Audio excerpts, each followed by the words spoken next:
नमस्कार सम्पूर्णमा म डिकेन्द्र बुढा छेत्री र आफ्नो निवासबाट तपाईँहरूलाई स्वागत छ। डिकेन्द्र बुढा छेत्रीको दोस्रो भ्लगमा जन्म मृत्यु र विवाह जीवनको यस्तो महत्त्वपूर्ण अङ्गहरू हो। त्यो मध्ये आज म तपाईँहरूलाई एउटा विशेष कुरा चाहिँ देखाउन गइरहेको छु। मेरो नाति विशाल खड्काको विवाहको आज हल्दी कार्यक्रम रहेको छ। म त्यहाँ जानलाई चाहिँ तयारी अवस्थामा भइसकेको छु। म खासै ह्यान्डसम त छैन, ह्यान्डसम हुनको लागि चाहिँ बच्चामा चाहिँ जन्मिँदैखेरि चाहिँ ह्यान्डसम भएर आउनु पर्दो रहेछ।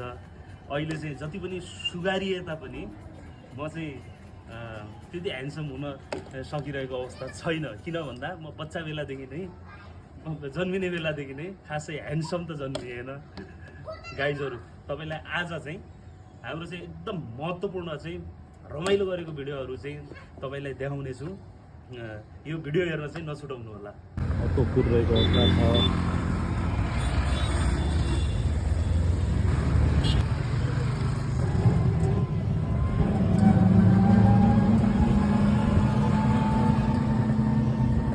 म राजपुर चोकमा झरिसकेपछि मेरो यो नाति मलाई लिन आइसकेको अवस्था छ।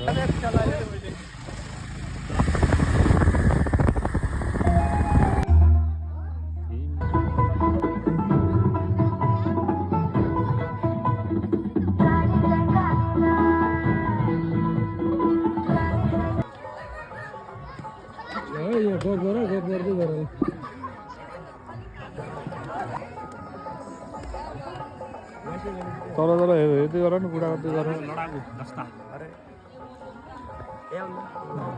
डिकेन्द्र बुढा छेत्रीको ब्लग फेरि कन्टिन्यू भइसकेको छ। यहाँ उपस्थित हुनुहुन्छ बेहुलाको कान्छो अङ्कल, सम्भवतः मेरो भान्जा साफे बगरका निकै नै ह्यान्डसम व्यक्तित्व।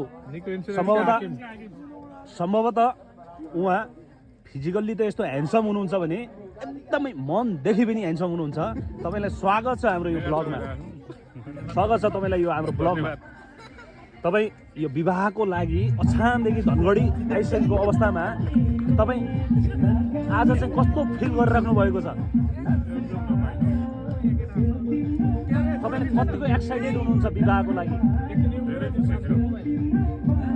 आज यो हल्दी कार्यक्रममा पनि तपाईँले चाहिँ जुन यो पहेँलो ड्रेस लाएर तपाईँ बसिसक्नु भएको छ, तयारी अवस्थामा हुनुहुन्छ।